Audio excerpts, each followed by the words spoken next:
Hello students, last class में हमने carbocation के टाइप्स देखे थे एंड मेथड्स ऑफ फॉर्मेशन को स्टडी किया था। आज हम डिस्कस करेंगे रिएक्टिविटी ऑफ कार्बोकेटाइन। ओके, इसी के साथ साथ सबसे पहले हम डिस्कस करेंगे effects of substituents on the reactivity of carbocation. Last class में हमने स्टेबिलिटी ऑफ कार्बोकेटाइन को डिस्कस किया था। स्टेबिलिटी ऑफ कार्बोकेटाइन को डिस्कस करते हुए हमने क्या सीखा था कि जो कार्बोकेटाइन मोर स्टेबल होगा उसकी रिएक्टिविटी उतनी ही कम होगी, जो लेस स्टेबल होगा वो उतना ही रिएक्टिव होगा। ठीक है, इसी रिएक्टिविटी को आगे कंटिन्यू करते हुए आज हम देखेंगे कि जो सब्स्टिट्यूएंट्स लगे हुए होते हैं उन सब्स्टिट्यूएंट्स का कार्बोकेटाइन की रिएक्टिविटी के ऊपर क्या इफेक्ट पड़ता है। Okay, so effect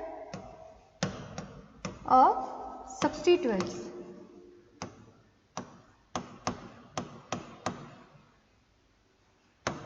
on reactivity.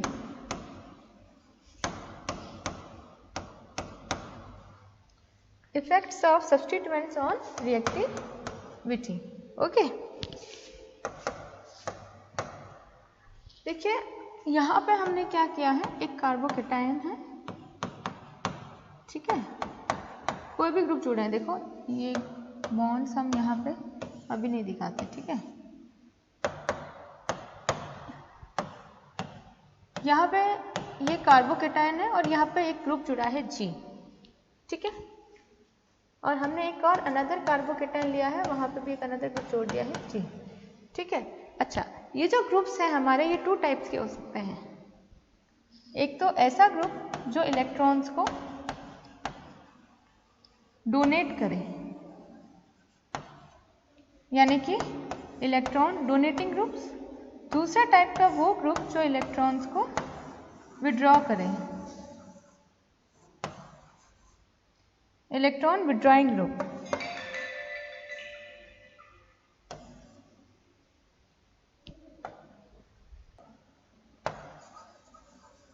Okay, 2 groups हो सकते हैं, एक तो जो इलेक्ट्रॉन को डोनेट कर ले और दूसरे वो ग्रुप्स जो कि इलेक्ट्रॉन को विड्रॉ कर ले, that means electron withdrawing group. Okay, electron को डोनेट करने वाले ग्रुप मान लीजिए हमने लिया है स्ट्रक्चर नंबर 8 पे। ये जो ग्रुप है, ये ग्रुप कैसा है, इलेक्ट्रॉन को डोनेट करने वाला इलेक्ट्रॉन डोनेटिंग ग्रुप है, ठीक है।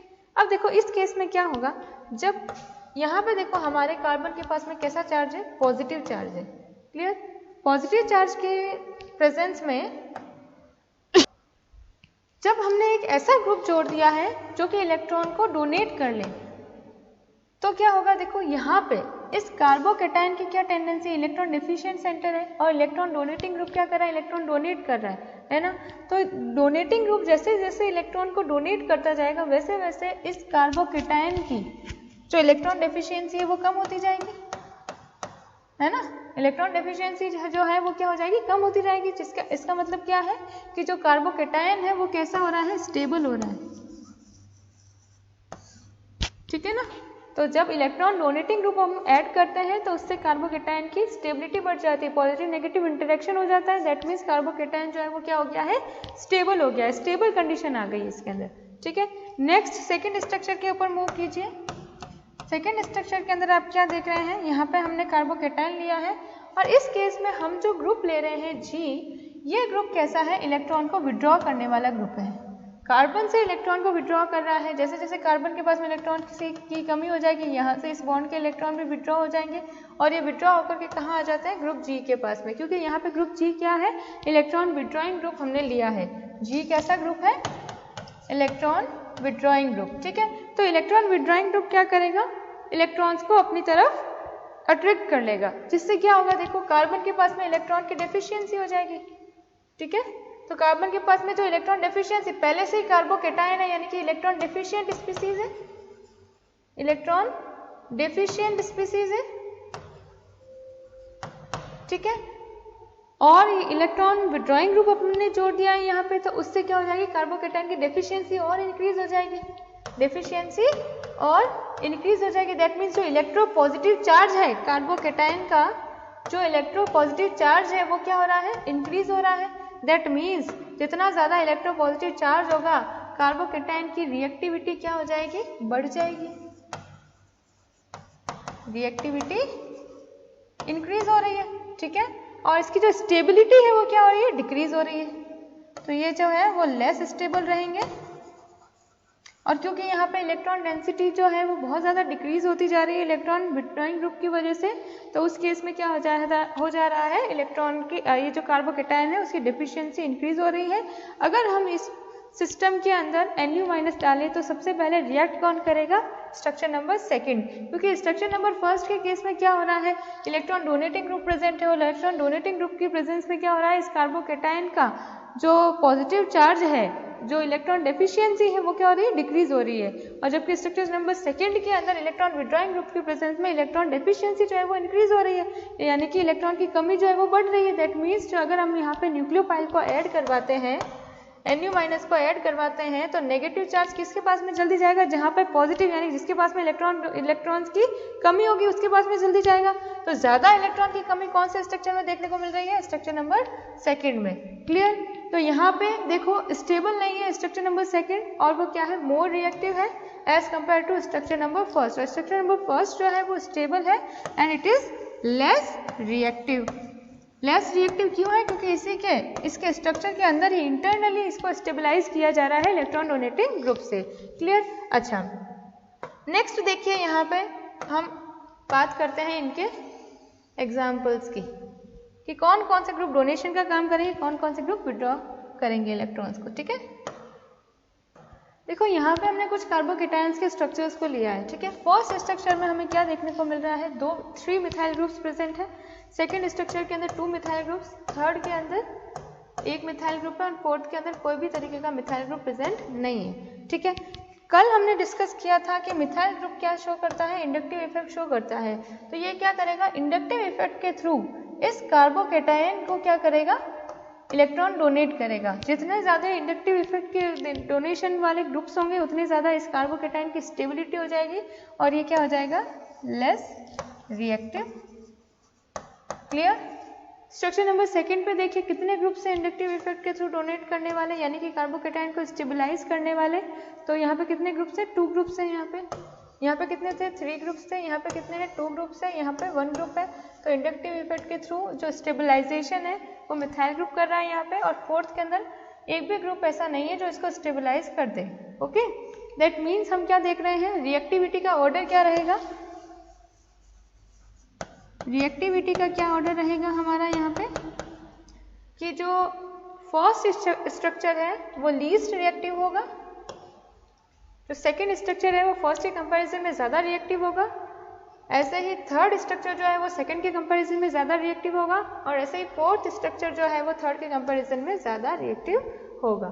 ठीक है, जो जितना स्टेबल होगा वो उसकी रिएक्टिविटी उतनी ही कम रहेगी। सो रिएक्टिविटी का order first to second to third to fourth. Clear. Next और एग्जाम्पल ले लेते हैं हम, एक एग्जाम्पल और ले लेते हैं यहाँ पे इलेक्ट्रॉन डोनेटिंग ग्रुप का। यहाँ पे मैं ले लेती हूँ NH2 ग्रुप, अमीन ग्रुप। ठीक है, और ये हमारा मिथाइल है यहाँ पे, और इधर क्या है, हाइड्रोजन लगा है, और ये हमारा क्या है, कार्बोकेटायन। ठीक है, ये कार्बोकेटायन है। अच्छा देखो यहाँ पे 2 टाइप्स के ग्रुप्स प्रेजेंट हैं, यहाँ पे 2 टाइप्स के ग्रुप्स प्रेजेंट है। यहाँ पे ये जो मिथाइल ग्रुप है ये क्या करेगा, इंडक्टिव इफेक्ट के थ्रू इलेक्ट्रॉन को डोनेट करेगा। यहाँ पे क्या है, NH2 ग्रुप है। NH2 ग्रुप के पास क्या होते हैं, lone pair of electron, lone pair of electrons. NH2 group के पास में लोन पेयर ऑफ इलेक्ट्रॉन है, ये इजीली डोनेट कर सकता है। ये क्या करेगा, इसको स्टेबलाइज कर देगा, मोर इलेक्ट्रोनेगेटिव एलिमेंट है। दैट मीन्स यहाँ पे अगर हमारे पास में देखो स्टेबलाइजेशन के कौन कौन से ग्रुप्स हो सकते हैं जो डोनेशन का काम करेंगे, इलेक्ट्रॉन डोनेटिंग ग्रुप कौन कौन से हो सकते हैं, एक तो अल्काइल ग्रुप्स हो सकते हैं, अल्काइल ग्रुप्स हो सकते हैं।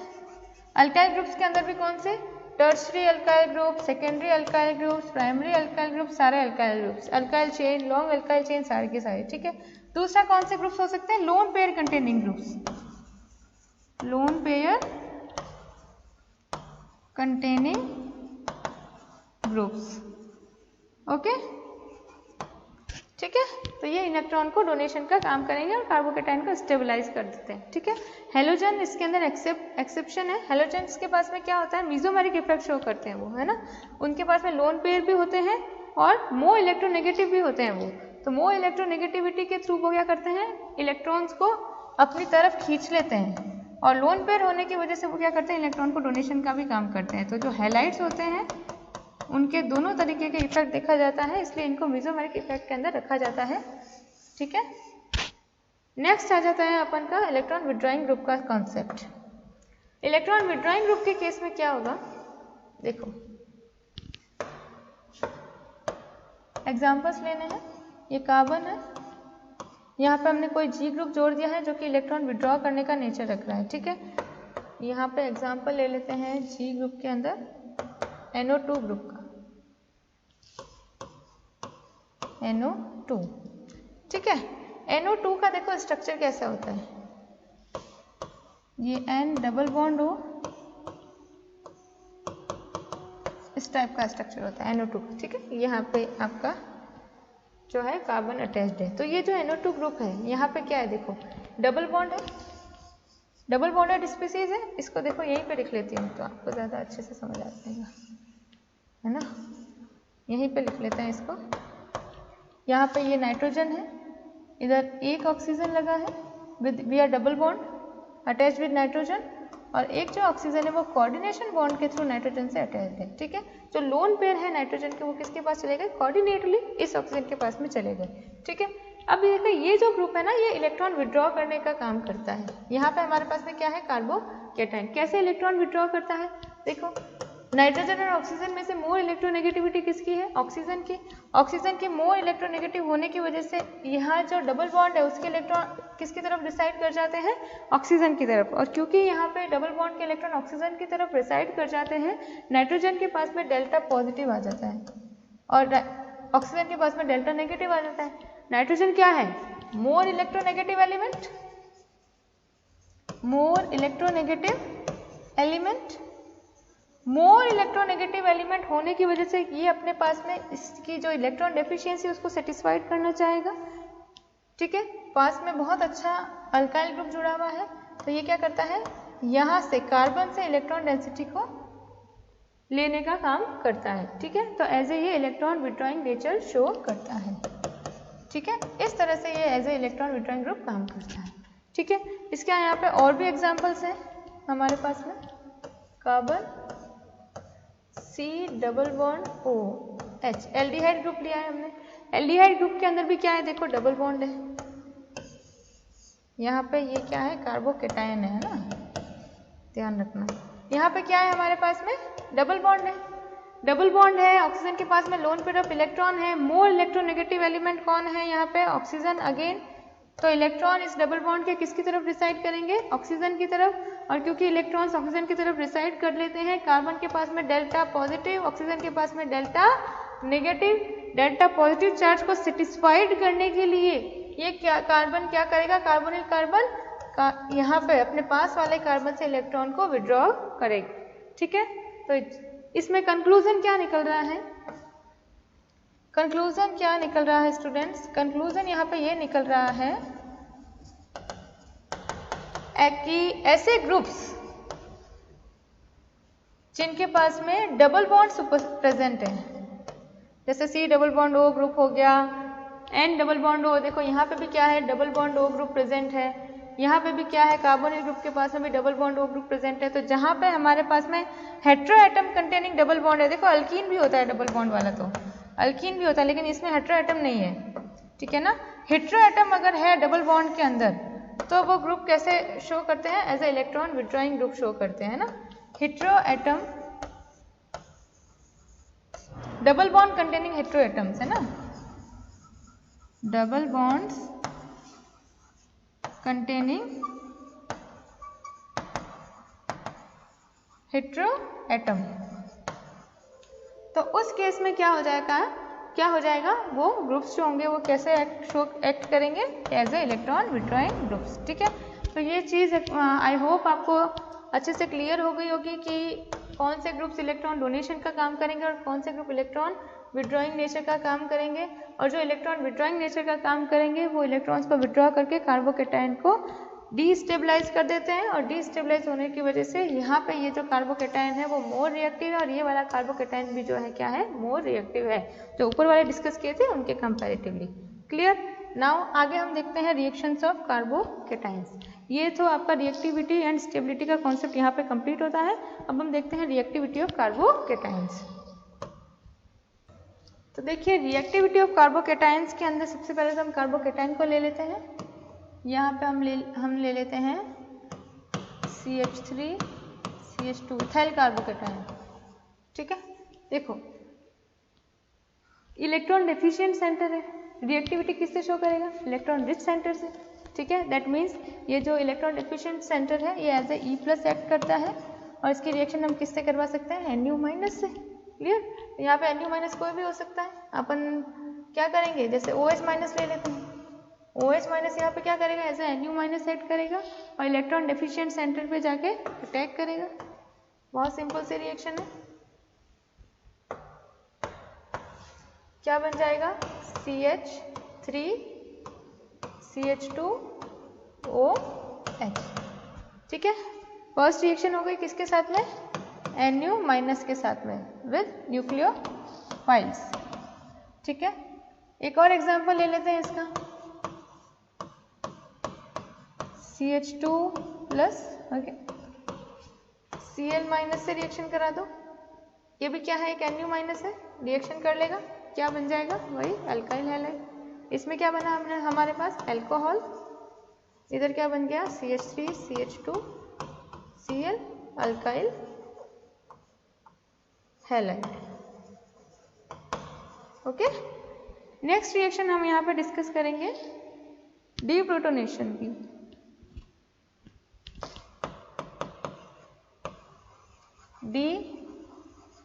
Deprotonation reaction. डीप्रोटोनेशन रिएक्शन के अंदर क्या होता है, देखो नाम से ही पता चल रहा है, H+ आयन रिमूव होगा। डीप्रोटोनेशन मतलब विप्रोटोनीकरण, मतलब H+ आयन रिमूव होंगे, है ना। ये देख लीजिए हमारे पास में CH3 CH CH2 CH3। ठीक है, ये क्या है हमारे पास में, कार्बोकेटायन। ठीक है, अच्छा अब देखिए डीप्रोटोनेशन की बात कर रही हूँ, दैट मीन्स यहाँ पे क्या हो रहा है, प्रोटॉन बाहर निकलेगा। ठीक है, क्यों बाहर निकलेगा, देखो हमने यहाँ पे कोई भी तरीके का न्यूक्लियोफाइल डाला नहीं है। ठीक है, इस रिएक्शन के अंदर, अच्छा एलिमिनेशन रिएक्शन हमने पढ़ी थी, एलिमिनेशन रिएक्शन जो E1 प्रोसीजर था उसके अंदर क्या फॉर्म हो रहा था, कार्बोकेटायन बन रहा था, लिविंग ग्रुप लीव कर रहा था। ठीक है ना, एलिमिनेशन रिएक्शन के अंदर। देन उसके बाद में सेकंड स्टेप जो था वो क्या था, डीप्रोटोनेशन वाला। डीप्रोटोनेशन वाले स्टेप में क्या होगा, देखो अल्फा हाइड्रोजन देखना, सॉरी बीटा हाइड्रोजन देखना है लिविंग ग्रुप के पास वाला, है ना। बीटा हाइड्राइड एलिमिनेशन पड़ा था ना, तो यहाँ पे वही सेम चीज है, कार्बोकेटायन बन गया। कार्बोकेटायन के रेस्पेक्ट में जो लिविंग ग्रुप था, लिविंग ग्रुप के रेस्पेक्ट में ये जो हाइड्रोजन है ना, लिविंग ग्रुप के रेस्पेक्ट में ये वाला हाइड्रोजन कैसे है, बीटा है, क्योंकि यहाँ पे लिविंग ग्रुप जुड़ा हुआ था। वो लिविंग ग्रुप जब चला गया तभी तो यहाँ पे कार्बोकेटायन आया, है ना। जो E1 E2 अपन ने मैकेनिज्म डिस्कस करी थी उसकी बात कर रही हूँ। ठीक है, तो यहाँ पे आ गया हमारे पास में कार्बोकेटायन। अब देखिए यहाँ पे क्या है, दो तरीके के बीटा हाइड्रोजन है लिविंग ग्रुप के रेस्पेक्ट में। ठीक है, या फिर अपन सीधा बात करते हैं कि कार्बोकेटायन के पास में दो तरीके के हाइड्रोजन प्रेजेंट है। एक तो मिथाइल ग्रुप का हाइड्रोजन भी है, 3 हाइड्रोजन है, और एक इथाइलिन ग्रुप के भी 2 हाइड्रोजन प्रेजेंट है। ठीक है, यहाँ पे देखिए दोनों हाइड्रोजन लीव कर सकते हैं। जो एलिमिनेशन का स्टेप है उसके सेकेंड स्टेप की बात कर रही हूँ मैं। ये हाइड्रोजन भी लीव कर सकता है और ये हाइड्रोजन भी लीव कर सकता है। ठीक है, कौन सा हाइड्रोजन लीव करेगा वो डिपेंड करता है कि स्टेबिलिटी के अकॉर्डिंग। ठीक है, कि जो जो अल्कीन मोर स्टेबल होगी वो लीव करेगा। ठीक है, तो 2 पॉसिबिलिटी है, दोनों को बना लेते हैं।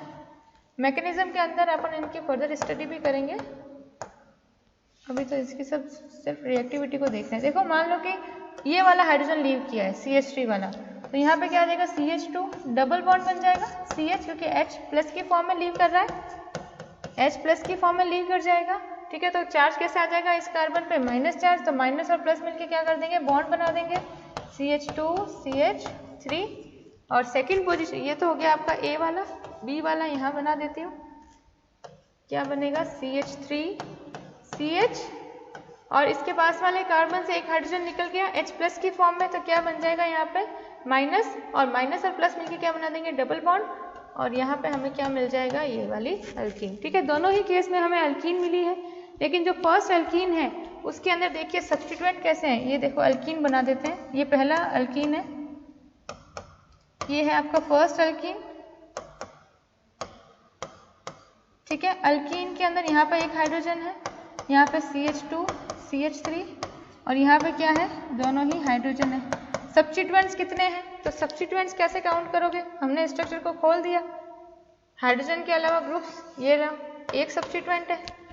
स्ट्रक्चर नंबर सेकंड के अंदर देखो, इसको भी खोल देते हैं, HCH3 HCH3 कितने सब्स्टिट्यूएंट्स हैं, एक दो, टू सब्स्टिट्यूएंट्स हैं यहाँ पे। तो मोर स्टेबल कौन सा होता है, जो मोर सब्स्टिट्यूटेड होता है, मोर substituted alkene is more stable. ठीक है, तो ये वाला स्टेबिलिटी का ऑर्डर डीप्रोटोनेशन के अंदर ये ध्यान में रखना है। दो प्रोडक्ट बन सकते हैं, दोनों में से एक मेजर होगा दूसरा माइनर होगा।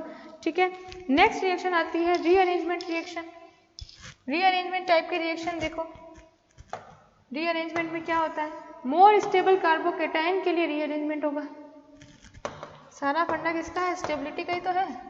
नेक्स्ट रिएक्शन आती है रीअरेंजमेंट।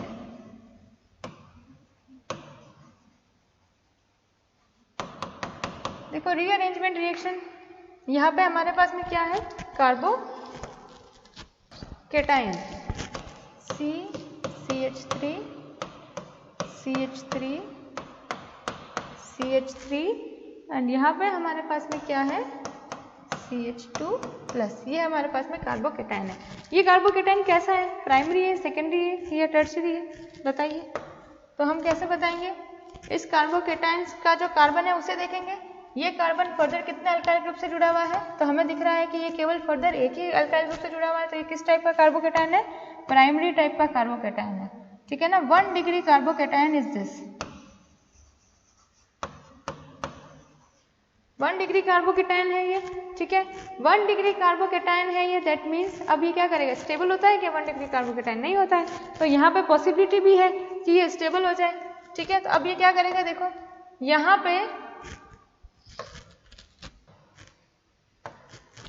ये पास वाला जो कार्बन है उसके बॉन्ड्स को देखिए, यहाँ पे भी मिथाइल ग्रुप जुड़ा है, यहाँ भी जुड़ा है, यहाँ भी जुड़ा है। ठीक है, हम क्या कर सकते हैं, एक पॉसिबिलिटी हमारे पास में क्या है इसकी स्टेबिलिटी को अटेन करने की, कि यहाँ पे ये जो मिथाइल ग्रुप है उसका बॉन्ड यहाँ पे शिफ्ट हो जाए।